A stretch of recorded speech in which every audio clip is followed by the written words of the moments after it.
Video में हम आपसे बात करने वाले हैं शारदीय नवरात्रि के बारे में। शारदीय नवरात्रि साल 2022 में कब से शुरू होगा, कब समाप्त हो रहा है और कलश स्थापना का शुभ मुहूर्त क्या होगा, कलश स्थापना की विधि क्या होगी, नवरात्रि में कौन से दिन हम माँ भगवती दुर्गा के किस स्वरूप की आराधना करेंगे, अष्टमी तिथि कब होगा, नवमी तिथि कब होगा और दशहरा किस दिन मनाया जाएगा, ये सभी बातें आज हम आपसे इस वीडियो में शेयर करने वाले हैं। इसके अलावा नवरात्रि में किन बातों का हमें विशेष रूप से ध्यान रखना चाहिए, नवरात्रि में कौन सा एक मंत्र का जप करें जिस एक मंत्र के द्वारा हमारा जीवन के सभी मनोकामनाएं पूर्ण हो जाए और समस्त प्रकार की जो समस्याएं हैं उन समस्याओं से माँ भगवती दुर्गा हमें मुक्ति दिलाए। इसीलिए इस मंत्र का हमें जाप करना चाहिए। जानने के लिए वीडियो को पूरा जरूर देखें। ये सभी बातें आज हम आपसे इस वीडियो में शेयर करने वाले हैं। लेकिन दोस्तों उससे पहले आपसे रिक्वेस्ट करते हैं कि वीडियो को लाइक जरूर कीजिएगा, दोस्तों को शेयर कर दीजिएगा और आपने अभी तक चैनल को सब्सक्राइब नहीं किया है तो चैनल को सब्सक्राइब करके बेल आइकन जरूर दबाइएगा। दोस्तों बात करें नवरात्रि के बारे में तो शारदीय नवरात्रि आश्विन माह के शुक्ल पक्ष की प्रतिभा तिथि से लेकर नौमी तिथि तक मनाया जाता है। दसवीं तिथि को दशहरा होता है। दोस्तों नवरात्रि के इन 9 दिनों में माँ भगवती दुर्गा के 9 स्वरूपों की आराधना की जाती है और माँ दुर्गा के 9 स्वरूपों की आराधना करने से जीवन की समस्त समस्याओं से छुटकारा मिलता है, समस्त प्रकार की कामनाएं पूर्ण हो जाती है। माँ दुर्गा की वो 9 स्वरूप कौन से हैं? प्रथम शैलपुत्री च, द्वितीय ब्रह्मचारिणी, तृतीय चंद्रघटनेति, कुसमांड्यते चतुर्थम, पंचमम सकमांद्यति, षष्ठम कात्यायनी च, सप्तमम कालरात्रिति, महागौरी तशतम, नवम सिद्धिरात्रि च, नव दुर्गा प्रतीक। ये 9 रूप है माँ भगवती की जिनकी आराधना हम नवरात्रि के दिन 9 दिनों में करते हैं और माँ दुर्गा की पूजा आराधना करने से जीवन में सभी प्रकार के सुखों की प्राप्ति हो जाती है। आप अगर 9 दिनों तक माँ भगवती दुर्गा के इन 9 दिनों में व्रत धारण करना चाहते हैं, तो बहुत अच्छी बात है। लेकिन अगर आप शारीरिक रूप से स्वस्थ नहीं हैं, व्रत धारण नहीं कर पाते हैं, तो ऐसे में आप माँ भगवती दुर्गा की आराधना कीजिए। सुबह शाम मंत्र जप कीजिए। पूरे दिन माँ के चरणों में अपना ध्यान लगाए रखिए और माँ से आप जो भी कामना कहेंगे, वह अवश्य ही पूरी होगा। सच्चे मन से जब हम माँ की आराधना करते हैं तो व्रत करें या ना करें, सात्विकता और शुद्धता का ध्यान रखते हुए इन नवरात्रि के दिनों में अगर हम माँ की आराधना करते हैं तो हमारी कामना माँ अवश्य पूर्ण करती है। दोस्तों नवरात्रि के इन 9 दिनों में कुछ बहुत जरूरी बातों का ध्यान हमें अवश्य रखना चाहिए। चाहे हम व्रत करें या ना करें, माँ दुर्गा की कृपा चाहते हैं, माँ दुर्गा को प्रसन्न करना चाहते हैं, तो हमें इन बातों का ध्यान अवश्य रखना चाहिए। जैसे कि नवरात्रि के 9 दिन हमें पूरी तरह से शुद्धता और सात्विकता का ध्यान रखना चाहिए। किसी भी प्रकार से तामसिक चीजों का प्रयोग घर में ना हो, तामसिक चीजों का सेवन ना करें, इस बात का विशेष ध्यान रखें। तामसिक चीज क्या होती है?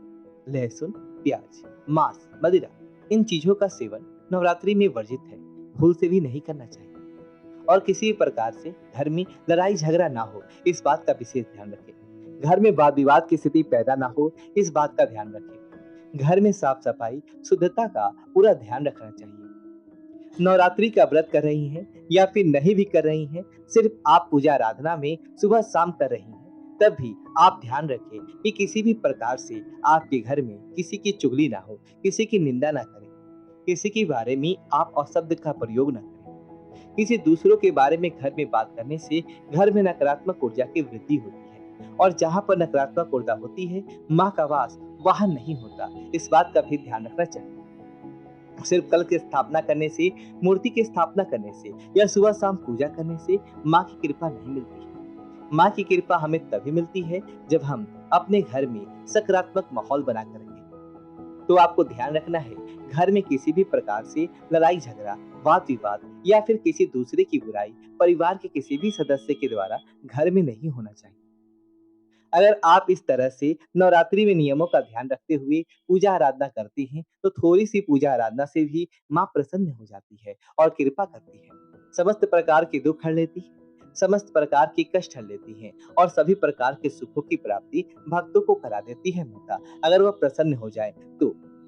लेकिन माँ की कृपा पाना चाहते हैं तो शुद्ध और सात्विक विचारों के द्वारा माँ की आराधना कीजिए, सच्चे मन से माँ की आराधना कीजिए। आप जानते हैं कि नवरात्रि कब से प्रारंभ होगा, कब समाप्त होगा और कलश स्थापना का शुभ मुहूर्त क्या है? दोस्तों, शारदीय नवरात्रि यानी कि आश्विन माह की प्रतिपदा तिथि प्रारंभ हो रही है 26 सितंबर को, और 26 सितंबर से लेकर 4 अक्टूबर तक नवरात्रि है। 5 अक्टूबर को दशहरा मनाया जाएगा। तो इस प्रकार से नवरात्रि के इस बार 9 दिन पूरे हो रहे हैं। तो हम जानेंगे कि नवरात्रि में किस दिन माँ दुर्गा की कौन से स्वरूप की आराधना करेंगे। आप सबसे पहले जान लेते हैं कि कलश स्थापना का शुभ मुहूर्त क्या है, क्योंकि बहुत से भक्त घट की स्थापना करते हैं और कई लोग कलश की स्थापना नहीं कर पाते हैं। बिना कलश स्थापना किए भी आराधना कर सकते हैं। 26 सितंबर को घट स्थापना का जो शुभ मुहूर्त है वह सुबह 6:11 से 7:30 तक है। सुबह 7:30 से 9 बजे तक राहु काल होगा।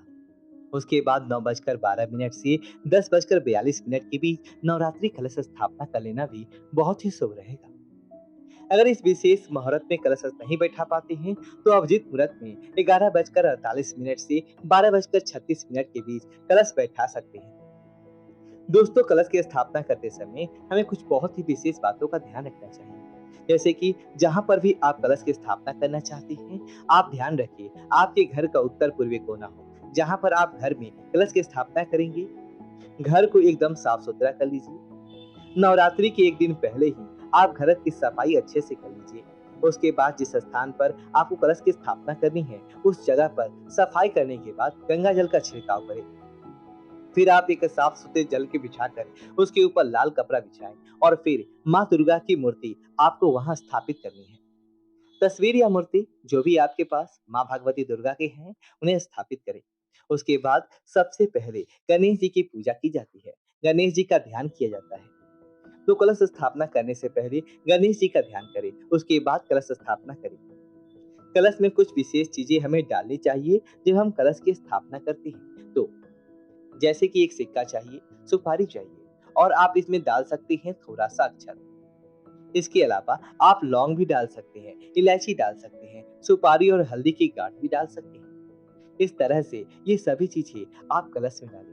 गंगा जल डालें या पवित्र नदी का जल हो तो वो थोड़ा सा डाल दीजिए। इसके बाद शुद्ध जल भरकर इसके ऊपर पंच पल्लव रखकर इस पर हमें नारियल की स्थापना करनी होती है। आप अखंड दीपक जलाना चाहते हैं तो अखंड दीपक जला सकते हैं। जो लोग अखंड दीपक नहीं जलाते हैं वे सुबह शाम दोनों समय माँ भगवती दुर्गा की आरती करते हैं। दोनों समय शुद्ध घी का दीपक माँ भगवती की दुर्गा की तस्वीर या मूर्ति के सामने जरूर प्रज्वलित करें और वहां बैठकर मंत्र जाप करें। इस प्रकार से सुबह हमें शुभ मुहूर्त में कलश की स्थापना करनी चाहिए। अगर आप स्वयं से कलश कर सकते हैं तो, या फिर ब्राह्मण बुलाकर भी आप कलश की स्थापना करवा सकते हैं। कलश स्थापना करते समय हमें विशेष कुछ बातों का ध्यान रखना चाहिए कि माँ की सच्चे मन से आराधना करें। और माँ की जो मंत्र होती है तो कलश को माँ दुर्गा की प्रतिमा के दाईं ओर स्थापित किया जाता है। जहाँ पर आप माँ दुर्गा की मूर्ति स्थापित कर रहे हैं, उसकी दाईं ओर कलश की स्थापना की जाती है। पूरी तरीके से शुद्धता के साथ आप सुबह के समय कलश को स्थापित करिए और उसके बाद माँ दुर्गा की आराधना शुरू हो जाती है। 9 दिनों तक आप मंत्र जाप माँ दुर्गा के सामने करें। अब नवरात्रि की जो शुरुआत है वह 26 सितंबर से हो रही है और समाप्ति हो रही है 4 अक्टूबर को, यानी कि 5 अक्टूबर को दशहरा है। तो हमें 9 दिनों की पूरी तिथियां प्राप्त हो रही है। तो किस प्रकार से आप आराधना करेंगे माँ दुर्गा की? देखिए, नवरात्रि 26 सितंबर को शुरू होगा। तो पहले दिन हम माँ शैलपुत्री की पूजा करेंगे और उसके बाद 27 सितंबर को माँ ब्रह्मचारिणी की आराधना की जाएगी। 28 सितंबर को माँ चंद्रघंटा की पूजा होगी। उसी सितंबर को माँ कुष्मांडा की पूजा होगी। 30 सितंबर को यानी कि चौथे दिन माँ स्कंद माता की पूजा होगी। 1 अक्टूबर को माँ कात्यायनी की पूजा होगी। 2 अक्टूबर को 7वें दिन माँ कालरात्रि की पूजा होगी और 3 अक्टूबर को माँ भागौरी की पूजा की जाएगी और 4 अक्टूबर को माँ सिद्धिदात्री की पूजा आराधना की जाएगी, जो कि नौमी होगी। 5 अक्टूबर को बुधवार के दिन 10वीं तिथि है। नवरात्रि के कारण भी बहुत से लोग 10वीं तिथि पर करते हैं और दशहरा भी 5 अक्टूबर को ही मनाया जाएगा। नवरात्रि का महामंत्र जो कि समस्त प्रकार के सुखों को प्रदान करने वाला है, समस्त प्रकार के कष्टों का निवारण करने वाला है, वो है नवरण मंत्र। ओम ऐं ह्रीं क्लीं चामुंडाय विच्चे। ओम ऐं ह्रीं क्लीं चामुंडाय विच्चे। इस मंत्र का जाप किया जाए प्रतिदिन। अगर एक मन अभियान करते हैं तो इस मंत्र से ही माँ भगवती दुर्गा की अपार कृपा आपको प्राप्त होती है और अगर आपके पास समय है तो अधिक से अधिक संख्या में इस मंत्र का जाप कीजिए, माँ को प्रसन्न कीजिए।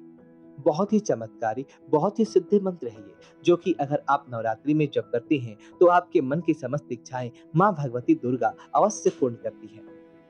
तो आशा करते हैं कि आज की वीडियो आपको अच्छी लगी, तो वीडियो को लाइक करें, दोस्तों के साथ शेयर करें, कमेंट बॉक्स में कमेंट करें और अपने चैनल को सब्सक्राइब करें। धन्यवाद दोस्तों।